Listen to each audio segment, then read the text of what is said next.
Sim Notícias. Oferecimento: Hotel Ibis Style São Mateus. Linhares Online, conectando você e sua empresa ao mundo. E Central de Compras Martins. Fácil comprar, fácil economizar.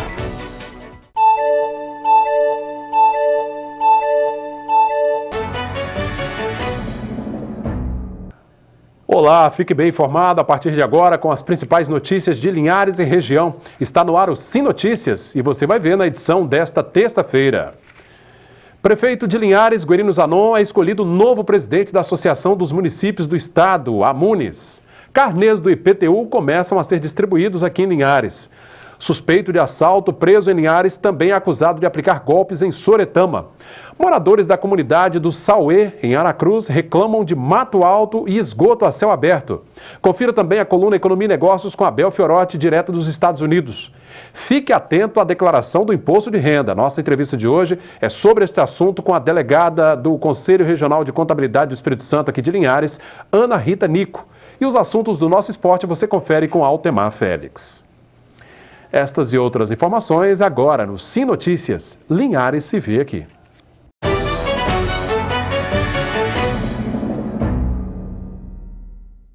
A Polícia Civil de Soretama concluiu as investigações sobre golpes que estariam sendo praticados contra produtores rurais do município. Segundo a polícia, Renato Pinto Rodrigues Oliveira, 22 anos, preso na semana passada por assalto à mão armada em Linhares, vinha se passando por agricultor e dono de um sítio, prometendo empréstimos a juros mais baixos aos agricultores. 3 vítimas já procuraram a delegacia de Soretama e relataram ter sofrido prejuízos de mais de R$13 mil. O delegado Fabrício Lucindo disse que quem tiver denúncias contra ele pode procurar a Delegacia de Polícia Civil de Soretama ou ligar para o telefone 3273-1844. Os inquéritos estão sendo concluídos e serão encaminhados para a Justiça. O prefeito de Linhares, Guerino Zanon, foi escolhido nesta terça-feira novo presidente da Associação dos Municípios do Espírito Santo, AMUNES. A associação tem a tarefa de discutir e debater os interesses comuns de todos os municípios capixabas junto aos governos estadual e federal. Na semana passada, Zanon, durante um evento aqui em Linhares, falou sobre a disputa pelo comando da associação.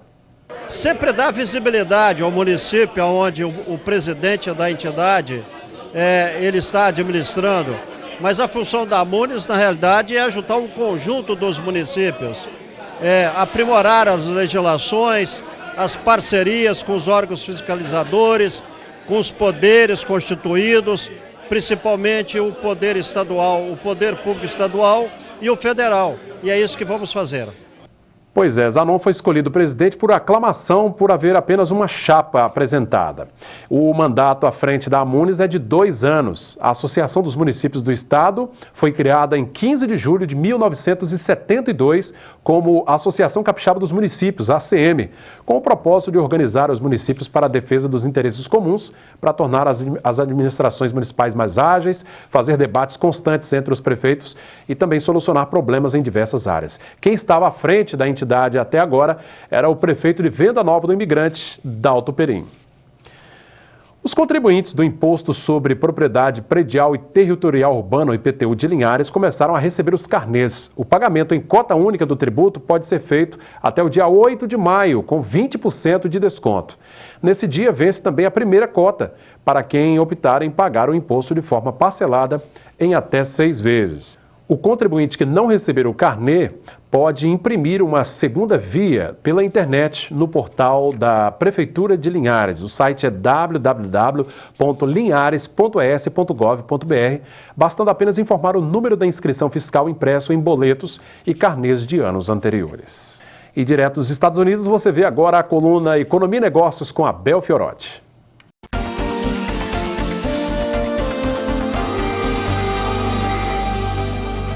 Olá, amigos da coluna Economia e Negócios, estamos aqui direto dos Estados Unidos, sempre repercutindo os assuntos que dizem respeito e que podem influenciar a nossa economia aí no Brasil também.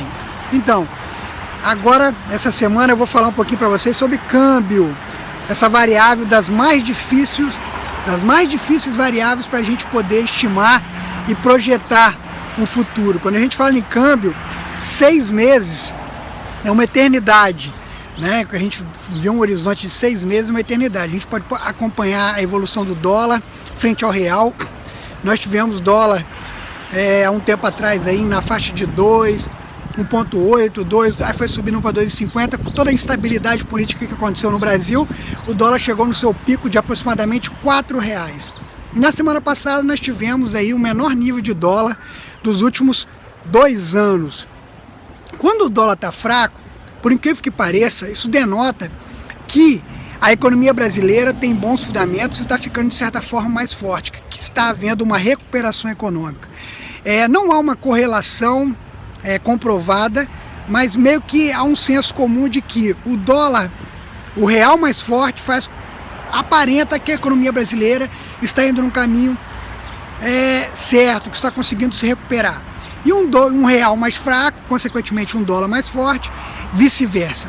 Esse tipo de raciocínio, como eu disse, não é comprovado por nenhuma tese acadêmica, muito menos de mercado, mas há um senso meio que comum. Tanto é que o governo brasileiro tem entrado nas últimas semanas, entrou fortemente influenciando no mercado cambial, o que fez com que o dólar, de fato, caísse frente ao real, e o real se apreciou, uma das moedas que mais teve apreciação do seu valor nas últimas semanas. É lógico que há toda uma instabilidade, todo mundo esperando para ver quais serão as políticas do Donald Trump aqui nos Estados Unidos. Isso vai impactar o mercado cambial de uma maneira geral no mundo inteiro. E lógico, nós temos que esperar para ver os desdobramentos das políticas de corte de impostos e aumento de juros, que é uma expectativa de aumento de juros de até 3% aqui nos Estados Unidos, e obviamente isso vai impactar o mercado cambial em todo o mundo. Então nós temos que aguardar. Por hora, nós temos um dólar aí com uma tendência de queda, não sabemos se isso vai se manter. No curto prazo, a gente ainda acredita que há uma perspectiva, todo mundo ainda vendo se o real vai conseguir se apreciar a ponto de quebrar a barreira dos R$3 e começar a ser transacionado abaixo de R$3. Ele caiu semana passada, mas deu uma leve recuperada. Temos que ficar de olho acompanhando para ver quais são os desdobramentos. Então essas são as dicas de hoje. Tenham todos uma ótima, abençoada semana. Até a próxima coluna e, como sempre digo, vamos em frente. Obrigado, Abel, pela sua participação. Até a próxima terça-feira. Vamos ver agora como fica o tempo nesta quarta-feira de outono em todo o norte capixaba. Quarta-feira com muitas nuvens e chuva passageira ao longo do dia. Em Linhares, mínima de 20, máxima 32 graus. Em Colatina, mínima de 17 e a máxima chega aos 33. São Mateus, variação entre 21 e 34 graus. Já em Vitória, a mínima prevista é de 20 e a máxima 30 graus. Daqui a pouco, depois do intervalo, agentes de endemias passam por treinamento aqui em Linhares. É um instante só. Moradores da comunidade do Sauê, que fica no litoral de Aracruz, enviaram vídeos e fotos mostrando os problemas enfrentados em algumas ruas da comunidade. O mato e o esgoto têm gerado muito transtorno e, segundo os moradores, vários pedidos foram feitos à prefeitura para resolver o problema. Neste vídeo, o próprio morador relata a situação vivida por lá. E aí, pessoal do Sauê, eu estou aqui na rua Ana Peruche, sem número aqui, ó. Isso aqui, tá vendo isso aqui? Isso aqui é tudo vazamento de fossa, ó. Aí, ó. Tá vendo? Tudo preto. Tá vendo? Isso aqui é fossa, gente. Olha aí, ó. Que vergonha, né? Pois é, nós entramos em contato com a Prefeitura de Aracruz. Em nota, a Assessoria de Comunicação disse que a Secretaria de Transportes e Serviços Urbanos realizou no mês de janeiro, na comunidade do Sauê, a limpeza das ruas com serviço de roçada e o esgotamento das fossas. A nota diz ainda que as máquinas para a realização do patrulhamento das vias estão em manutenção devido ao péssimo estado de conservação em que elas foram encontradas e, por isso, o trabalho ainda não foi feito. Sobre o esvaziamento das fossas, a Secretaria informou que já está em fase de licitação a contratação de uma empresa especializada nesse tipo de serviço. A promessa é de que até o mês que vem, o mês de abril, a situação seja resolvida. Vamos ver agora como fechou o dia o mercado do café.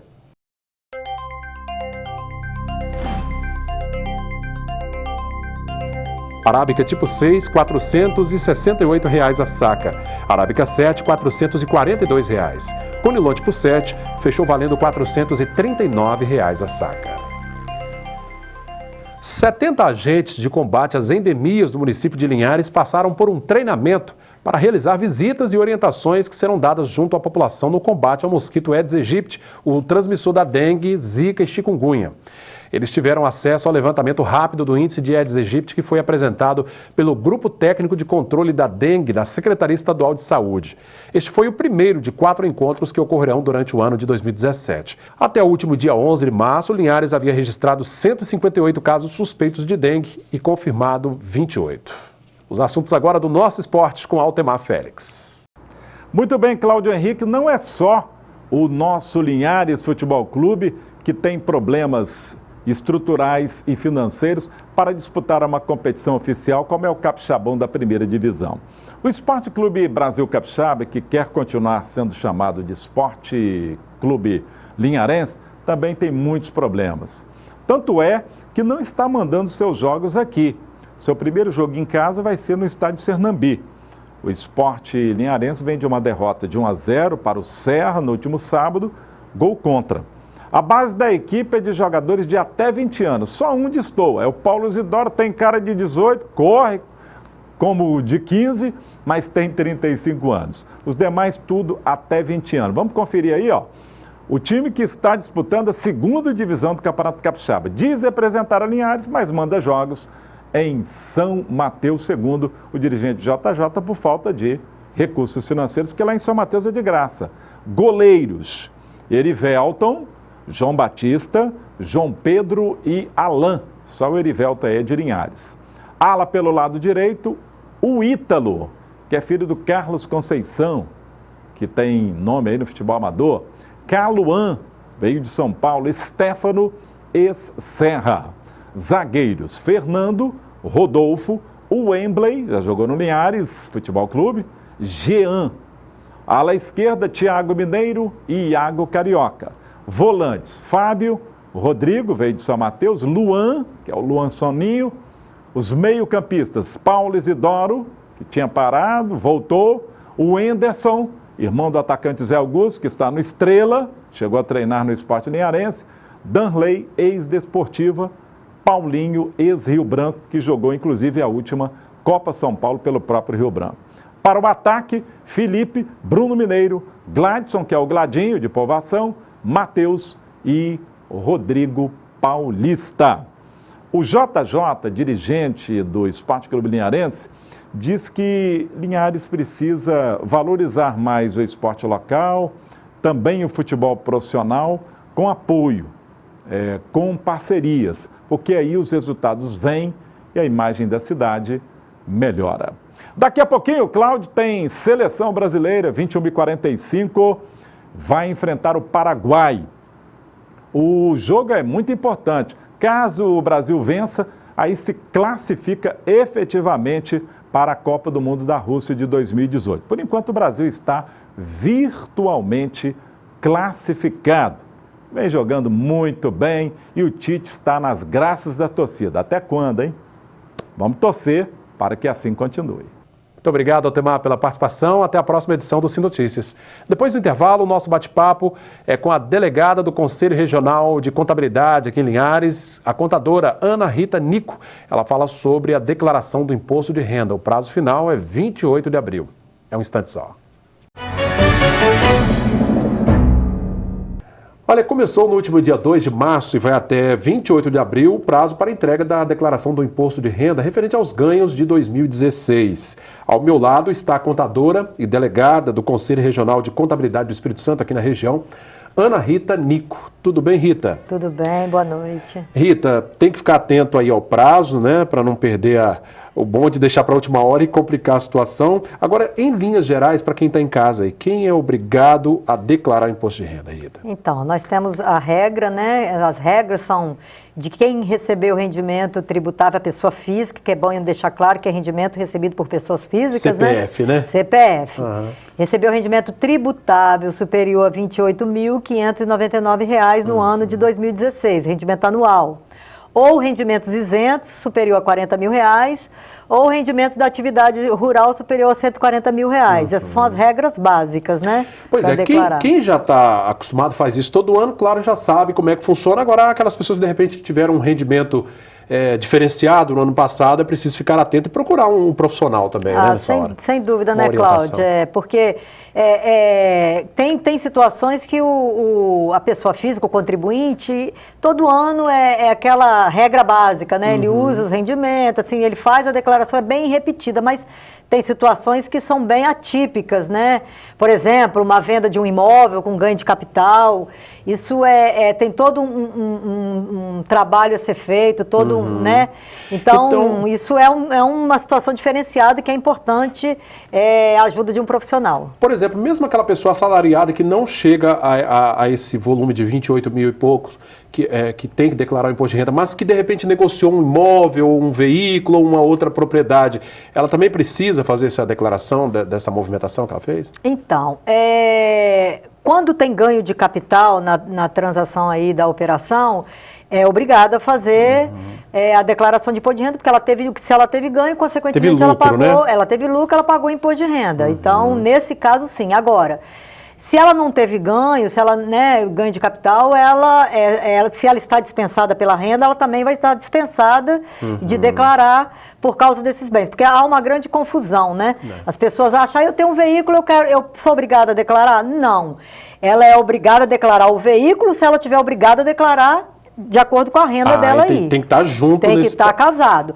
Claro que também vale ressaltar que se você tem no seu patrimônio um valor do conjunto de bens superior a 300 mil, você também está obrigado a declarar. Então, eu tenho renda inferior a 28.599, mas eu tenho patrimônio superior a 300 mil reais. Aí eu estou obrigada a declarar. Não tem jeito. Não tem jeito. Agora, se eu tenho renda inferior a 28.599 e também meu patrimônio é inferior a 300 mil... Está liberado, tá está tranquilo.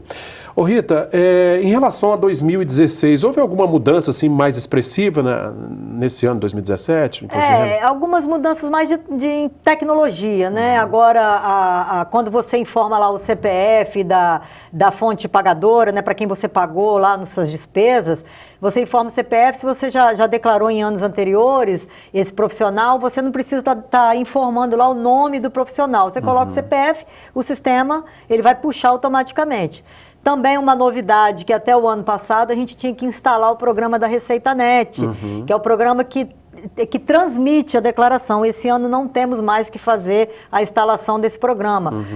Você só instala o programa da declaração e automaticamente você consegue transmitir. Olha só, facilidade, né? E esse ano também a Receita está colocando lá, acrescentou o campo de telefone e e-mail, que não é obrigatório. Claro. Você coloca se você quiser opcional, mas é uma forma já dela atualizar mais o cadastro da pessoa física. Pois é, a gente nota que ano após ano a Receita ela tem se aprimorado e esse cruzamento aí de informações ele tem sido cada vez mais preciso, né? Olha, Cláudio. Então tem que ser fiel ali na declaração, não pode... Assim, às vezes a pessoa acha, eu só tenho rendimento para declarar, tenho, né, não tenho, minha declaração é muito básica, mas assim, ele declara um rendimento, principalmente o rendimento, às vezes com centavos de diferença, lá do outro lado, a fonte pagadora que declarou esse rendimento dele, se divergiu até em questão de centavos, ele vai cair na malha. Qualquer divergênciazinha não passa, não tem jeito. Um profissional médico que ele tem que declarar lá na DIMED os rendimentos que ele recebeu de pessoas físicas, o profissional que eu falo, a pessoa jurídica, né?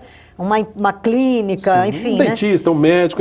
Se fez lá a declaração informando que ela recebeu aquele rendimento da pessoa física, um valor, determinado valor, e se a pessoa física do outro lado colocar o valor divergente, vai cruzar e vai cair na malha também. Essa malandragem aí não tem jeito, não passa, muita informação. Ô Rita, a tecnologia, como a gente falou, que trouxe muitas facilidades, né? E a Receita também tem lançado mão disso aí. É importante, mesmo que seja assim, eu só tenho rendimento, eu mesmo vou fazer a minha declaração, mas é sempre bom consultar um profissional contador? Não tenha dúvida, como eu falei aqui, né? Às vezes você acha que é muito simples sua declaração. Eu tenho casos lá no escritório que a pessoa vai lá, eu só tenho rendimento para declarar. Aí eu começo a fazer algumas perguntas, né? Você tem conta bancária? Tem só para receber salário. Precisa declarar. Você tem alguma moto, algum carro? Aí a pessoa pensa, tenho. Eu já até vendi, mas está no meu nome ainda. Às vezes acontece isso. Então aí começa, entendeu? Aí não é tão simples como a pessoa pensa, né? Então, é bom buscar uma consultoria, né? Sem dúvida. Pra fazer sem direitinho. Dúvida. Em relação à restituição, né? A gente fala essa questão, por exemplo, de saúde e tal. A gente sabe que tem a restituição, a questão dos filhos e tal. Quem se antecipa e faz a declaração um pouco mais cedo, ela começou no dia 2 de março, vai até 28 de abril. Quem faz um pouco antes, é possível que receba também essa restituição um pouco antes? É sim, que a maioria? Tem toda uma escala, né, de pagamento das restituições, que são os aposentados primeiro, tem as prioridades, né? Tem as prioridades, mas quem declara primeiro, com certeza vai receber primeiro. Que bom. Rita, em relação às deduções, por exemplo, de saúde e outras mais, é importante e deve ser fundamental guardar os comprovantes, né? Consultas e por aí. Não é só fundamental, é obrigatório, porque a pessoa que declara imposto de renda, ela fica 5 anos à disposição do fisco para ser fiscalizada. Aquelas notas fiscais ali, todas. Recibos médicos, tudo. Ela tem que manter guardado por 5 anos, porque ela pode ser chamada pelo fisco para comprovar essas despesas que ela deduziu, por exemplo, a qualquer momento. Então aquilo ali tem que ser depois comparado com o que ela está apresentando para ver se bate ou não. Sem de repente alguma dúvida dúvida que surge pela Receita, né? Existe sim esses casos. Aí você apresenta os documentos e pronto, né? Mas tem que tê-lo. Pois é. A gente sabe também que tem as multas, né? E dependendo do valor declarado, essa multa pode ser bem severa, tem que ficar atento, né? Pode corresponder, né, ao percentual sobre o valor do imposto a pagar, e a multa mínima é de R$ 165,74. Bacana esse bate-papo com a Ana Rita Nico, ela é contadora e delegada do Conselho Regional de Contabilidade do Espírito Santo aqui em Linhares. Está tendo um trabalhão aí, né, Rita? Os escritórios estão trabalhando, certeza. Os contadores aí a todo vapor, agilizando. A gente sabe que há declarações que são mais complexas, obviamente, outras menos.